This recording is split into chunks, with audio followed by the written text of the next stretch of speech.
चांद्यापासून बांद्यापर्यंतच्या कांदा उत्पादक कास्तकार बांधवांसाठी आपला मित्र उदय लाड आता घेऊन आलाय अद्भुत व्हिडिओ पाहणाऱ्या सामान्य कांदा उत्पादक कास्तकार बांधवाचे आजच्या व्हिडिओत करतो आता मनापासून स्वागत।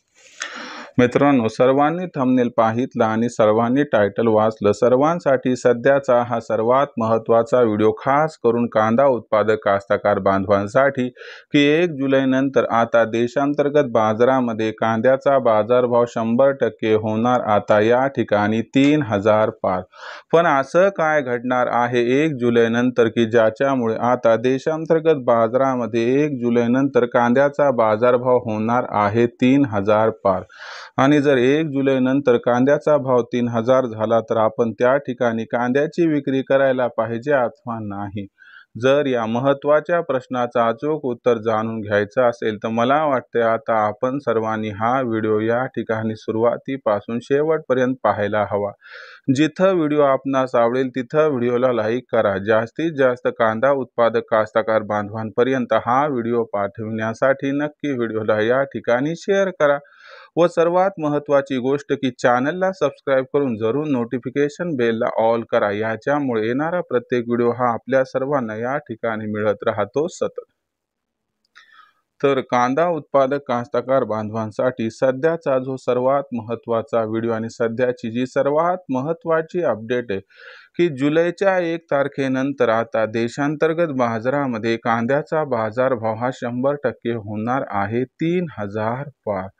पण जुलैच्या 1 तारखेनंतर आता देशांतर्गत बाजारामध्ये असं काय घडणार की ज्याच्यामुळे जुलैच्या 1 तारखेनंतर आता देशांतर्गत बाजारामध्ये कांद्याचा भाव होणार 3000 आणि जर जुलैच्या 1 तारखेनंतर देशांतर्गत बाजारामध्ये कांद्याचा भाव हा 3000 झाला तर त्या ठिकाणी कांदा विकायला पाहिजे की थांबायला पाहिजे, कशात होऊ शकतो सर्वात जास्त फायदा। चला तर मग या सर्वात महत्त्वाच्या प्रश्नांची जाणून घेऊया सविस्तर व अचूक उत्तरे।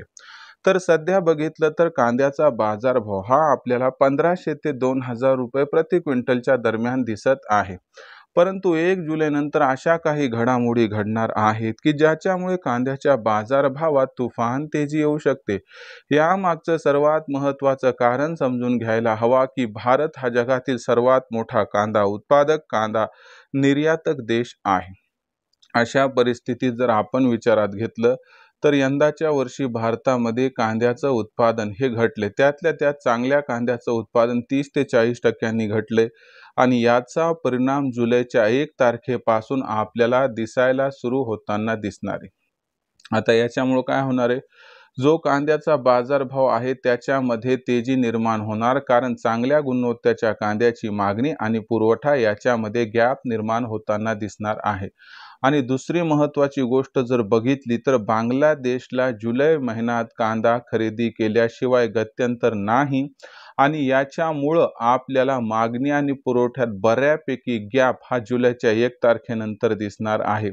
या महत्त्वाच्या कारणांमुळे आपल्याला देशांतर्गत बाजारामध्ये जुलैच्या 1 तारखेनंतर कांद्याच्या भावात तेजी दिसून कांदा जर 3000 पार होताना दिसला तर अजिबात आश्चर्य वाटायला नको असं जाणकारांचं मत आहे।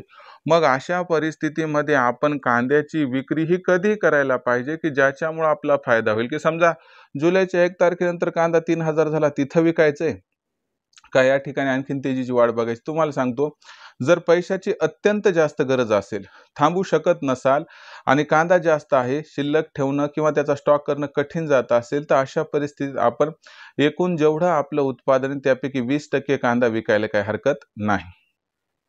पण 80% कांदा याच्यामुळे स्टॉक ठेवा की भविष्यामध्ये कांद्याचा भाव हा नक्की 5000 पार हा जाणार आहे।